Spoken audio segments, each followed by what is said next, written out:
여러분 안녕하십니까. 5월 19일 새벽이 됐습니다. 이 석가탄신일입니다. 이진석입니다. 오늘은 대한민국 공무원들이 얼마나 부패했는지를 단적으로 보여주는 사건부터 짚어보겠습니다.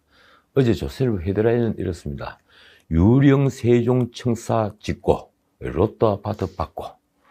저는 그 기사에서 관평원이라는 기관이 있다는 사실을 처음 알았습니다. 이 관평원은 대전에 있는 관세평가분류원이라는 기관으로 이 수입 물품에 대한 관세평가와 품목 분류를 하는 기관입니다. 이 관청은 세종시 이전 대상이 아닌데도 이 업무량 확대에 따른 근무인원 급증을 이유로 신청사 건립을 추진합니다. 행정안전부는 2005년 발표한 고시에서 관평원을 세종시 이전 대상 기관에서 제외했습니다. 이 대전 지역에 있었으니까요. 그런데 2015년 신청사 건립을 계속 추진했고 예산 171억 원을 들여서 작년 5월 완공했습니다. 소속 공무원 49명이 공무원 특별 공급, 이른바 특공이죠. 특공 세종시 아파트까지 받았습니다. 그러나 관평원의 세종시 이전은 끝내 무산되었습니다. 2005년 고시에 의하면 관평원은 수도권 소재 기관이 아니어서 처음부터 이전 대상이 아니었던 것입니다. 그러니까 이전 대상이 아닌 곳에 세금 171억 원을 지원하고 세종시 아파트 공무원 특별 공급 대상으로 지정까지 해주는 어처구니없는 일을 벌였습니다.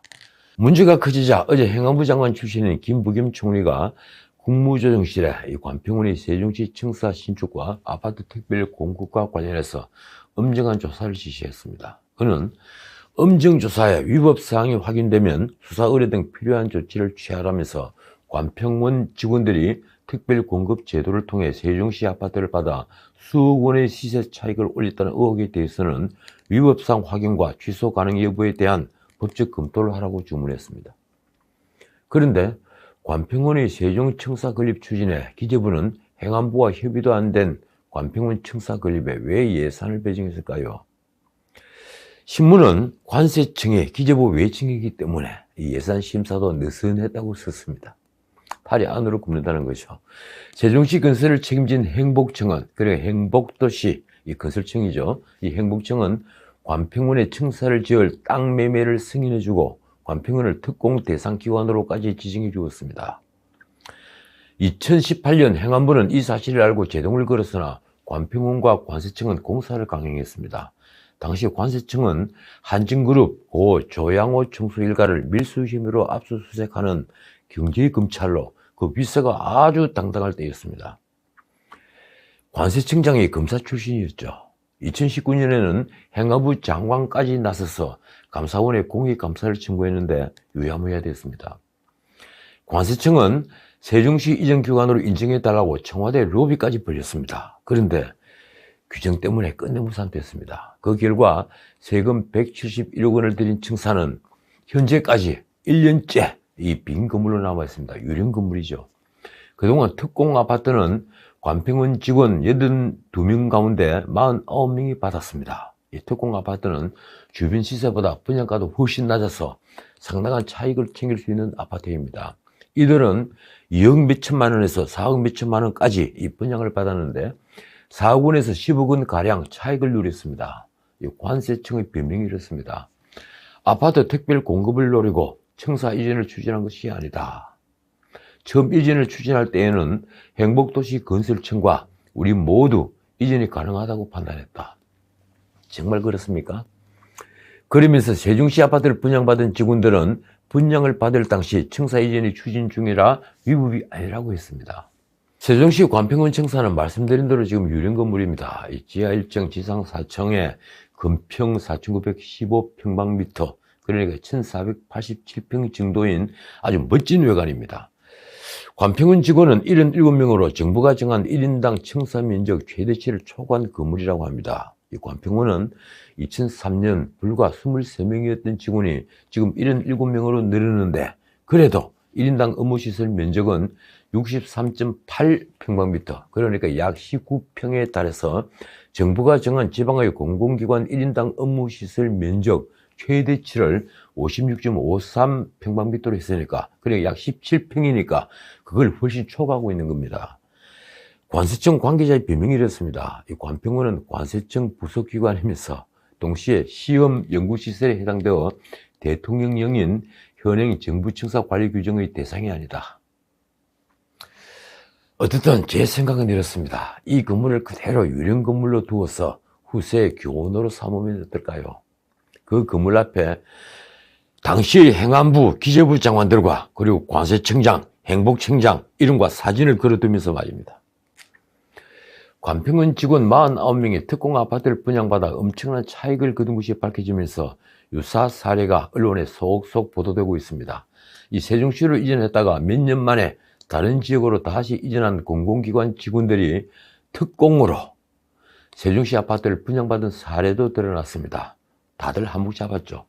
인천에서 세종시로 옮겼다가 다시 인천으로 이전한 해양경찰청은 세종시에 있던 2년여 동안 직원 500명이 특공을 신청했고 이 가운데 165명이 아파트를 분양받았습니다. 새만금 개발청 직원 46명은 2018년 12월 전북 군산으로 다시 이전하기 전까지, 그러니까 군산에서 있다가 왔다가 다시 군산으로 가는데 약 5년 동안 세종시 아파트를 특공으로 받았습니다. 이들은 현재 군산 새만금 개발청 청사에서 근무를 하고 있습니다.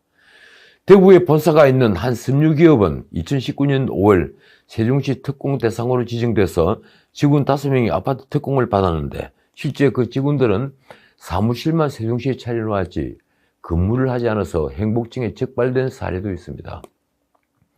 뒤늦게 이 사실이 적발돼서 이 회사의 특공 자격은 지난 2월 중지됐지만 이 회사 직원 5명은 여전히 세종시 아파트를 소유하고 있습니다. 행복청은 관계법령 위반에 대한 형사고발 절차를 진행 중이라고 합니다. 그러고 보니 백주대낮에 LH 땅 투기 사건이 벌어진 이유를 조금이나마 알 것 같습니다. 대한민국은 아직도 한탕 해먹을 곳이 지천에 널려 있다는 사실입니다. 공직자에겐 절대 손해보지 않을 투자처가 손바닥 보듯 보이는 것입니다. 정보를 갖고 있으니 말입니다. 그들에게 과연 합법과 불법이 무슨 차이가 있을까요? 조선일보 일면은 또 공무원 재취업 문제를 다뤘습니다. 현행 공직자윤리법에 따르면 4급 이상 공무원은 퇴직일로부터 3년간은 공무원 시절 마지막 5년 동안 업무와 관련성이 있는 곳에는 취업을 할 수 없도록 하고 있습니다. 그런데 예외 규정이 있습니다. 재취업하려는 곳과 업무 연관성은 있지만 예외적으로 퇴직 공무원 취업을 허용하는 제도입니다. 그 사유가 공공의 이익, 산업발전 및 과학기술진흥, 국가안보와 대외 경쟁력 강화, 그리고 전문성이 증명되고 취업 후 영향력 행사 가능성이 적은 경우 등등등 9가지 사유에 대해서는 퇴직 공무원에 대해 취업 제한 규정을 적용하지 않습니다. 그런데 이 예외 규정이 문 정부 들어 아주 넓어졌습니다.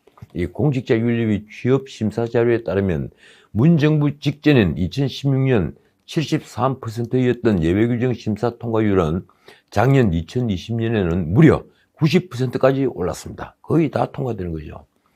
2018년 1월부터 올해 3월까지 취업심사를 요청한 공무원 2,893명 중에 2,410명이 심사를 통과했는데 업무 연관성이 있으면 탈락 대상입니다. 그런데 업무 연관성은 있지만 예외 인정을 받은 경우가 이 기간에 343명으로 전체 취업 인원의 14.2%에 이릅니다. 이 비율은 지금 계속 늘고 있습니다. 이 전체 통과자 중에 예외 규정 적용자 비율은 2016년에 8.2%였지만 지난해 13.9%, 올해 1월에서 3월까지는 23%를 기록했습니다. 아주 규정이 헐거워진 거죠. 특히 이 예외 규정은 장차관급에 해당하는 정부직 공무원에게는 아주 관대했습니다. 2018년부터 올 3월까지 장차관급 35명이 예외 규정을 이용해서 취업심사를 통과했는데 예외 규정 적용자 비율은 41%에 달했습니다. 주로 법무부편에 많이 갔더군요. 로펌 말입니다. 부패의 온상인 정관 여우를 막아야 할 규정이 사문화가 되고 있는 것입니다. 대한민국 고급 공무원 부패의 뿌리가 바로 여기에 있습니다. 물론 대다수 선량한 공무원들은 공직에서 물러났지만 제2의 인생을 살기 위해서 재취업을 합니다. 실제 2018년 1월부터 올해 3월까지 취업심사를 신청한 공무원은 2,893명인데 이 중에 1,087명은 주차관리원, 단순 건물관리 등 저임금 생계형 일자리였습니다. 나머지 1806명 중에선 이 1551명이 취업심사를 최종 통과했습니다. 그들 중에 48.8%인 746명은 민간기업에 재취업을 했는데 10.7%, 166명이 20대 기업에 자리를 얻었습니다. 대기업이죠. 문제는 퇴직 공무원이 로펌 취업입니다. 5.1%, 81명인데 변호사도 아닌 이들을 로펌은 왜 이리 많이 영입했을까요? 로펌은 검찰, 경찰 외에도 노동부, 공중위, 과학기술부, 금융위, 산업부, 환경부 등에서 고문, 전문위원 등으로 퇴직 공무원을 영입했습니다. 장 차관이나 1, 2급 등 고위 공무원이 아닌 3, 4급 직원도 있었습니다.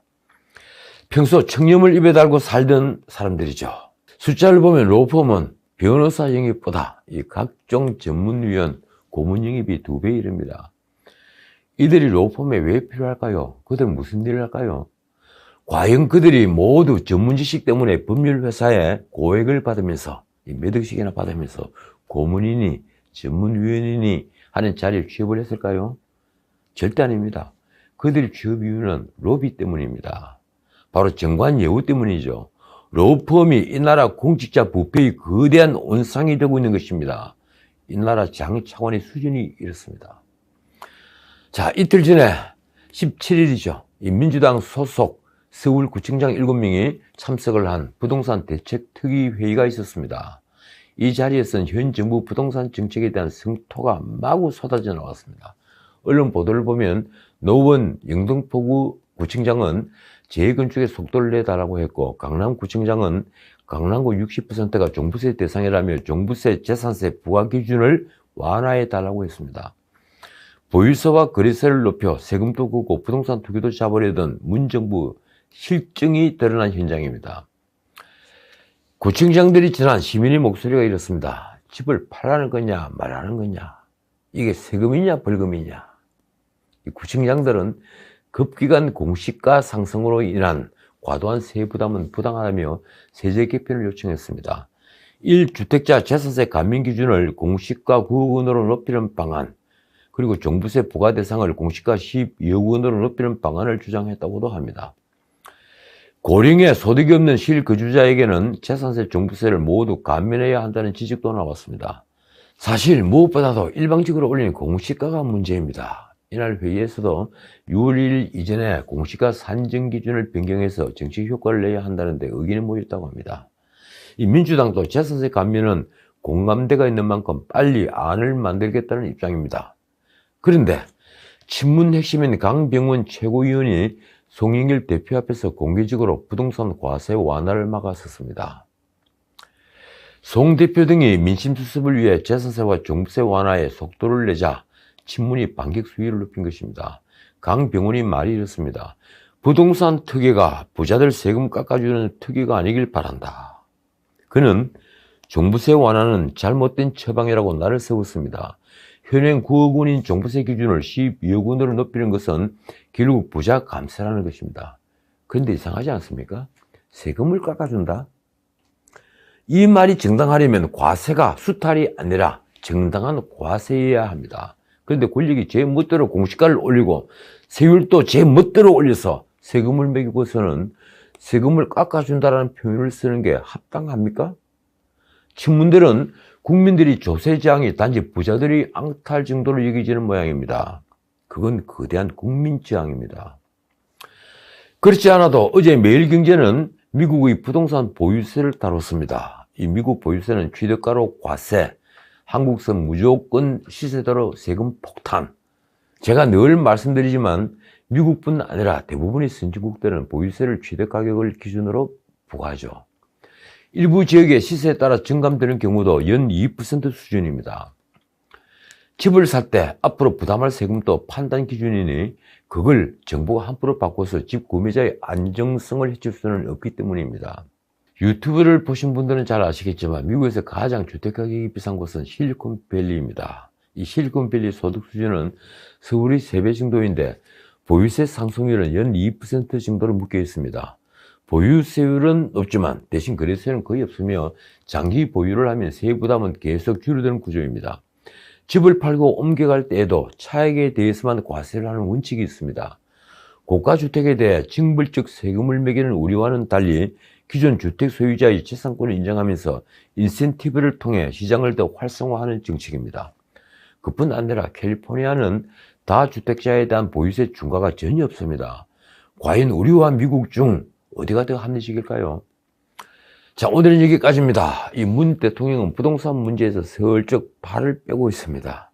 그는 김부겸 총리와 첫 주례회동을 하는 자리에서 공을 넘겼습니다. 다양한 의견을 듣고 숙고하여 결정하되 현장의 혼란을 막기 위해서 기본적인 원칙은 조속히 결정하라. 집값 원상 회복 책임은 문 대통령이 져야 하는 것 아닙니까? 자, 그러자 김 총리의 입에 시선이 몰렸습니다. 김부겸은 이날 오후 정부 세종청사에서 출입 기자들과 만나 종합부동산세 완화 논란과 관련해서 입을 열었습니다. 집값을 조금씩 하방 안정시키고자 하는 정책 목표가 흔들려서는 안 된다. 지금까지 정부의 정책을 믿고 기다려왔던 분들은 거꾸로 여러 가지 피해를 보게 된다. 그러면서 그가 한 말은 정말 충격적입니다. 집값이 오른 것은 어떤 형태이든 불로소득일 수밖에 없다. 어떤 형태로든 사회에 환원돼야 하는 게 아니냐는 것이 제 생각이다. 이쯤 되면 할 말을 잃습니다. 집값 상승을 불로소득으로만 보는 시각이라면 이 세상에 불로소득이 아닌 게 하나도 없습니다. 그런 경제학 지식으로 국가를 경영한다니 정말 소름이 돋습니다. 그런데 문제는 그 불로소득이 현실화된 게 아니라는 것입니다. 불로소득이라도 말입니다. 주식도 평가이익이 아무리 커도 세금을 매기지는 않습니다. 혹시 문정부 권력이 불로소득이라는 생각은 하지 않았습니까? 그 자리 총리직은 불로소득이 아닙니까? 제가 한 말씀 드리겠습니다. 이 종부세는 부동산 투기 세력을 잡고 있다는 의도로 출발한 이 지구상에 우리만 있는 세금입니다. 그런데 지금 투기 세력을 잡는 게 아니라 국민을 잡고 있습니다. 빈대 잡아준다며 백성의 초과 3단을 태우는 중입니다. 지금까지 전은식이었습니다.